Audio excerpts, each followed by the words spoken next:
Welcome to the Root Cause Revolution podcast with functional and integrative nurse nutritionist and energy medicine practitioner, Audrey Christie.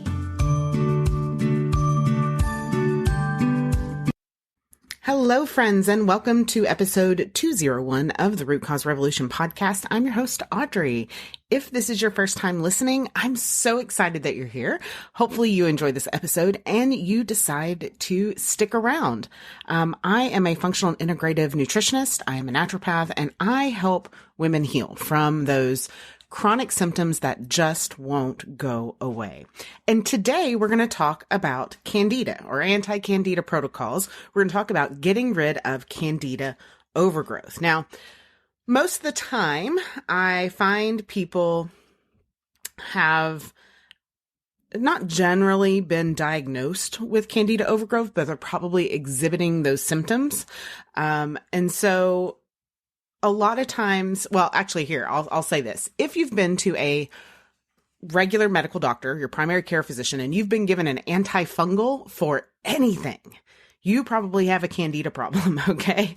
And that antifungal will help eradicate that Candida temporarily, but it will come back. So I don't care if it's an antifungal for toenail fungus, for a yeast infection, or for, a topical skin something or other. If you have been prescribed an over-the-counter or prescription antifungal, you are having Candida problems. Now, it's actually really, really common, but the difficult thing with Candida is that changing your diet is absolutely crucial to fixing it, but diet alone will not get rid of Candida overgrowth. Okay. It won't get rid of it alone. It's important, but it's not the only solution.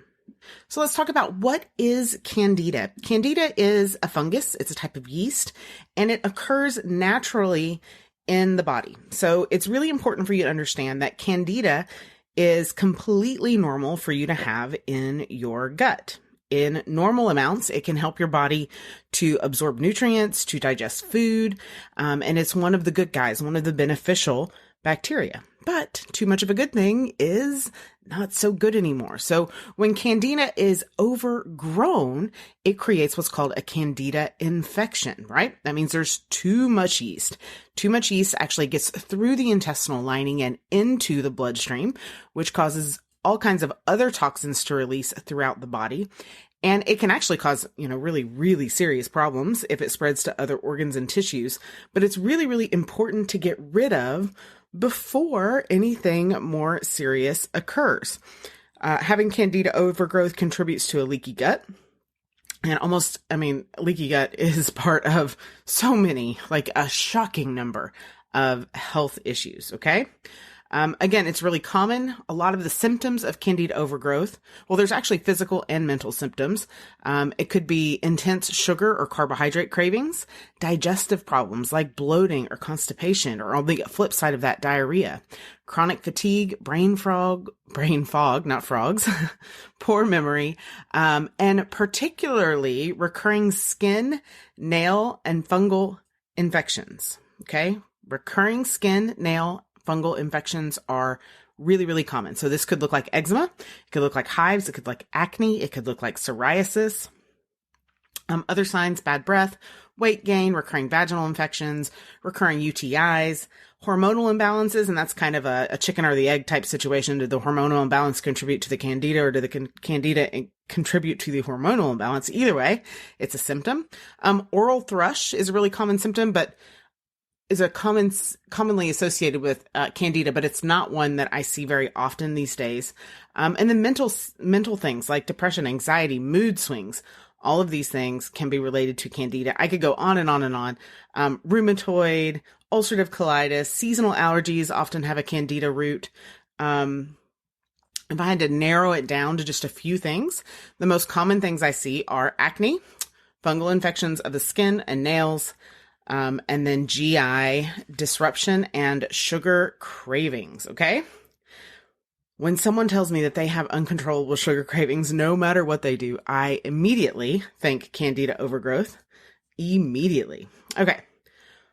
Generally, Candida overgrowth has a root cause in antibiotic use, right? If you have a diet high in refined sugar and high in carbohydrates, plus you've been on multiple rounds of antibiotic and or birth control. Another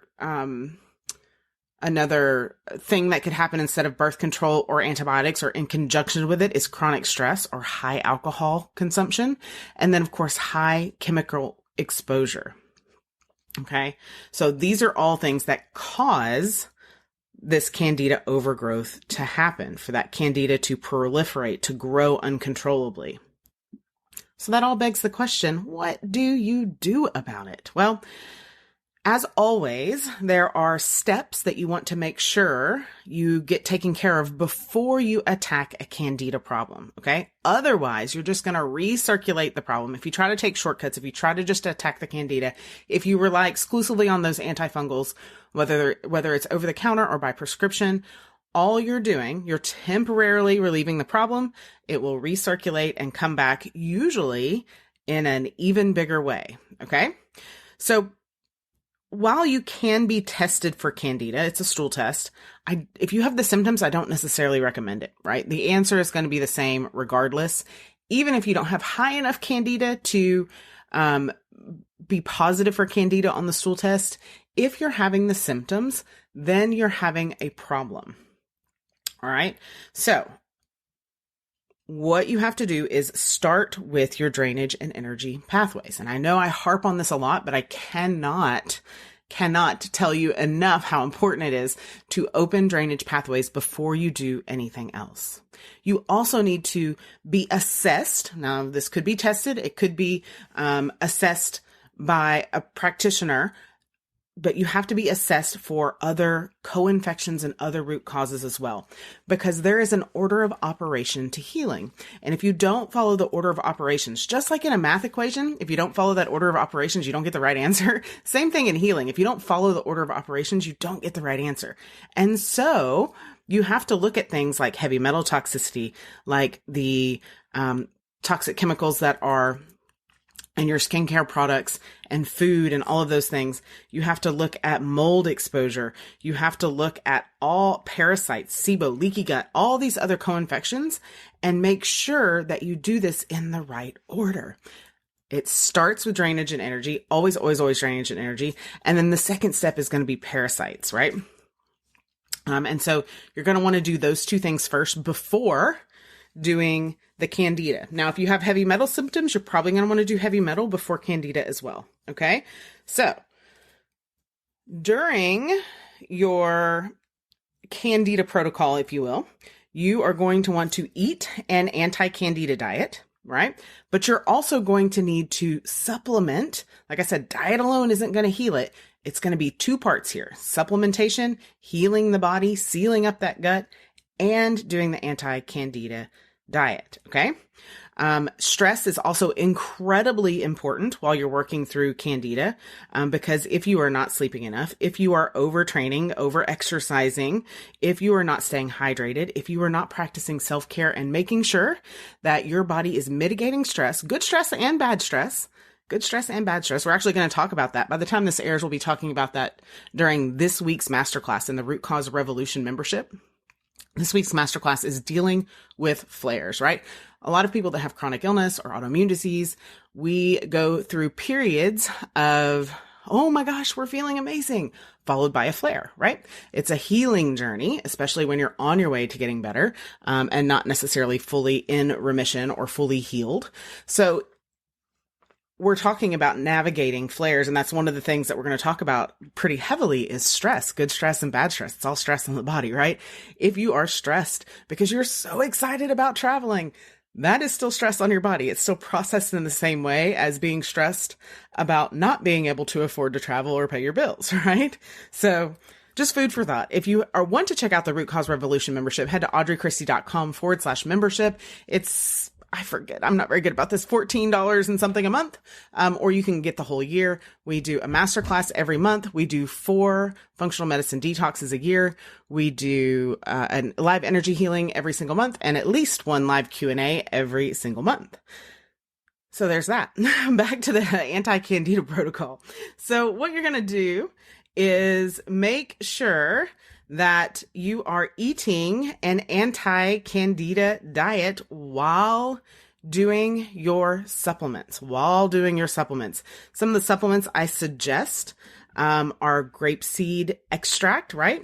Uva ursae, monolaurin. All of these things can help to get rid of Candida. These are things that you will need to work with a practitioner to determine what dosage is proper for you. Usually a Candida or the Candida portion of a protocol lasts for about 3 phases of 4 to 6 weeks each, right? And that is after you do the drainage and energy portion, okay? Now, as far as Candida diets go, this is something much more manageable for you to do on your own. There are some things to avoid. Again, this is temporary. Most of it's temporary. You want to avoid sugar and sugar substitutes. So we're talking about all of it. Sugar, maple syrup, honey, corn syrup, cane sugar, aspartame, which I hope you're avoiding anyways, agave, all of it, right? You're going to avoid gluten, including barley, rye, spelt, and wheat. You're going to avoid high sugar fruits. Again, this is just temporary, okay? Fruits are very healthy for you. We want you to go back to those. You're going to avoid processed meats. You're going to avoid toxic fish. So you're going to avoid tuna, swordfish, shellfish, and processed meats. You're going to avoid all dairy products, every single one of them.